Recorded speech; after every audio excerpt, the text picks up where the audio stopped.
The United States has put pressure on the Canadian authorities to end the border blockade. By Steve Scherer and Carlos Osorio. Ottawa/Windsor, Ontario. The Canadian government is coming under increasing pressure from the United States to resolve anti-vaccine mandate protests that are impacting the economy in both countries with border blockades, including a 5-day shutdown of the vital Ambassador Bridge. The Freedom Convoy, by Canadian truckers opposing a vaccinate-or-quarantine mandate for cross-border drivers, mirrored by the U.S. government, began with the occupation of the Canadian capital, Ottawa. The truckers then blocked the Ambassador Bridge earlier this week and shut down 2 other smaller border crossings. The closure of the bridge, North America's busiest international land border crossing and a key supply route for Detroit's carmakers, has halted some auto output and left officials scrambling to limit economic damage. Michigan Governor Gretchen Whitmer on Friday said she has been pushing the Canadian government to get the protest under control and that the bridge blockade was hurting her state. The Canadian government has to do whatever it takes to safely and swiftly resolve this,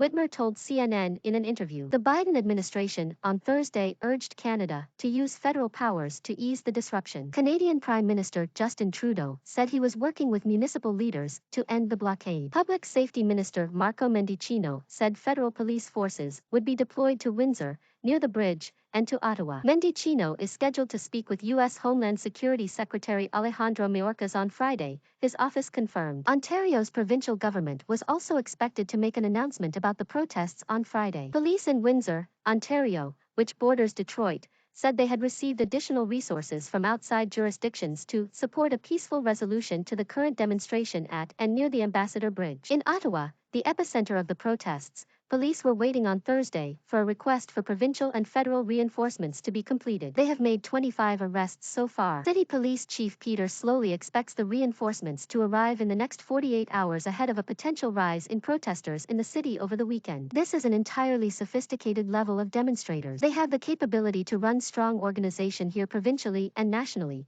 and we're seeing that play out in real time, Slowly told reporters. Canada sends 75% of its exports to the United States and the bridge usually handles 8,000 trucks a day, representing a quarter of all cross-border trade, or about 500 million Canadian dollars per day. About 100 million Canadian dollar worth of auto parts cross the border each day, with many shipments timed to arrive just as manufacturers need them. General Motors Co., Ford Motor Co., Chrysler parent Stellantis, and Toyota Motor Corp have been impacted by the blockade. While officials at the federal, provincial, and municipal levels have held regular meetings, they have had limited impact on the ground. Windsor Mayor Drew Dilkens has sought an injunction from the Ontario Superior Court to have the protesters at the bridge removed, adding that he was striving to resolve the issue peacefully and ensure that nobody gets hurt. As many pandemic-weary Western countries near the 2-year mark on coronavirus restrictions, copycat protests have spread to Australia, New Zealand, and France, although the wave of infections caused by the highly infectious Omicron variant has begun to subside in some places.